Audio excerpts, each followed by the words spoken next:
The court notified me that my final decree of divorce has been approved by the judge.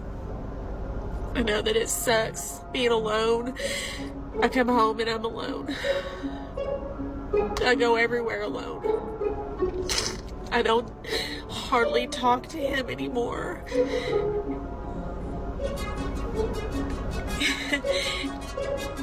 I don't blame him. I filed for the divorce. So I'm sure people are wondering, well, you filed. Why are you so upset? Why are you crying? Just because you make a decision that you think is going to end up making things better doesn't mean that you have to give up the fact that you love that person or that you did it because you were trying or whatever. I've never met anybody like him, and I've never loved anybody like him either, but I don't want a divorce. I still am very much in love with my husband. He is, moving up in his career, and I am staying stagnant, and that is frustrating. And then finally, when my daughter turned 2 and I came back to the United States after, living in Mexico for such a long time, and offered a bigger position in a production company, and I took it. It was the first time that I was away from her and working a full-time job, and I loved it. I really enjoyed that, and I realized that I can't be just a stay-at-home mom, and it's important for me to work, and that gives me joy as well. But when it came to being able to travel for work, I was never available for that. Because I didn't want to leave my daughter. My daughter's also autistic, so I try to limit these drastic changes in her life as much as possible, and I've been the one constant factor, so I can't just up and go for a couple weeks or a couple of days even. And I know that's been my choice and whatnot, but yeah, there is resentment there when he can and he does, and I don't. And again, I know that that's my choice.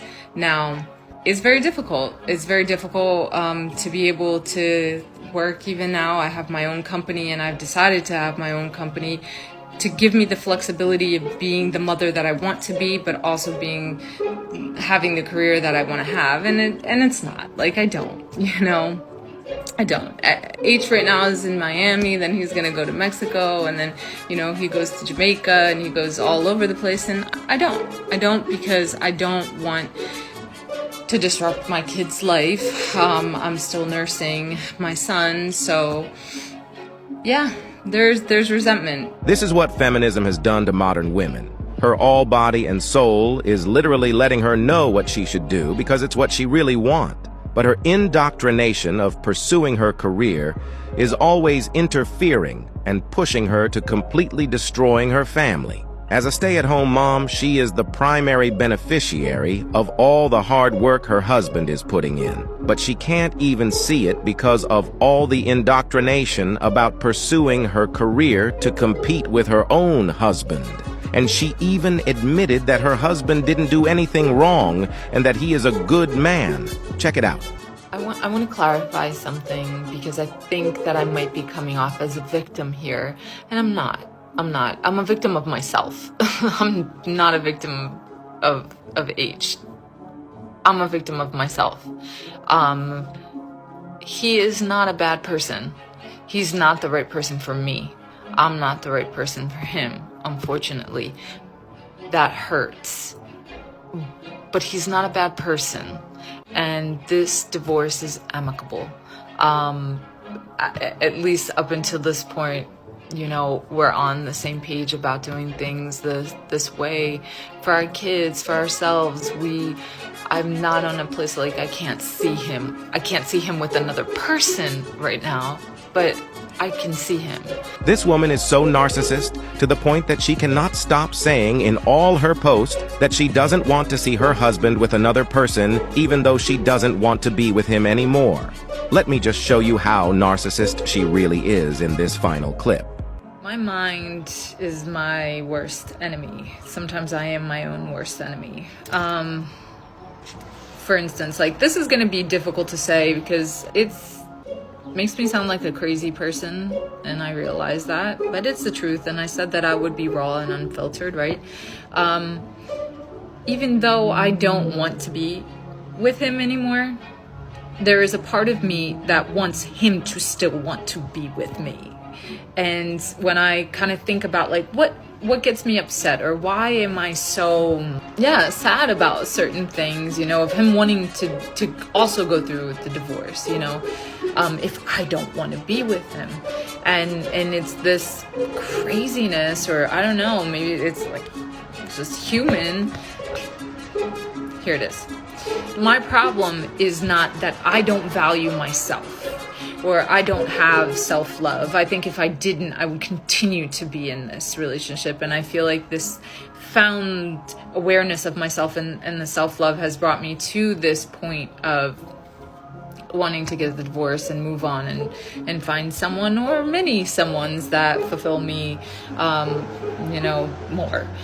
But what hurts me is that I feel he doesn't value me the way I value me. And that's what like really hurts. I'm just glad that this good man will be finally free and leave this unstable woman. These are the type of women that will be crying about how they cannot find a good man later on in life when they realize that their career is really not that fulfilling. She has everything right now, and she can even work on her career part-time while waiting for her kids to grow up so that she can then focus more on her career as time goes on. But she chooses to destroy her own family because she cannot get over her jealousy. Fellas, let me know in the comment section if you would like a part 2 on this woman, because there is just too many clips that I left out that I think would be great to analyze. That's it for today's video. But before we go, like I always say in this channel, fellas, keep your head up, focus on your goals, and everything else will follow. Let me know your thoughts about the video in the comment section below. Thank you very much for watching, and don't forget to like, share, and subscribe if you liked the video. Peace. On this, it would have saved me from a second divorce. Every choice you make stems from what you believe you deserve. After my divorce, no confidence. It was my mission to get into another relationship and fall in love. Like, I needed to prove to myself that my divorce was the right decision. I needed someone to make me feel like I was worth loving. I didn't know how to do that for myself. And when you're coming from that place of lack, you choose the wrong partners. And here's divorce number 2. Don't do what I did. Take the time to get to know yourself and to like yourself. Just came to the realization that, like, if you're 40 years old, you're never gonna find love. Like, oh my god. Like, oh my god. Well, yeah, if you're over 40 and you still act and talk like you're in high school, the men you want are gonna be like, you need to mature, you need to become an adult. Sorry, I woke up like really emotional because I was married for, oh my god, I need to stop. I was married for over 20 years, and like, I was so used to being a wife. Like, I loved being married, you know? Like, I love being a wife. I love having like that one person I love coming home to and like venting all my to. so basically, you didn't actually love your husband, you just loved having an emotional dumpster that paid your bills. Yep. Crap like this is why we stopped marrying you lovely ladies. And now it's like, yeah, you date people and like sparks fly, and then it's just like, oh, I found better, you know? Well, yeah, that's what happens when you operate on a deregulated dating market. Everybody's looking for the bigger, better deal.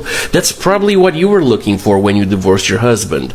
But see, what you failed to consider, though, is that a divorced woman in her 40s is not the bigger, better deal that the men you want are looking for. You have been weighed, you have been measured, and you have been found wanting. I think some of you guys missed my story time because, I don't know, I posted the dumbest video of me at Home Depot. It didn't go viral. But, like, I was talking to my ex again, and there was a TikTok, there was a I had a fan on here, a TikTok follower, that messaged me, and she said, hey, I started talking to this guy and I noticed on his Instagram, like those highlight reels, you were in one of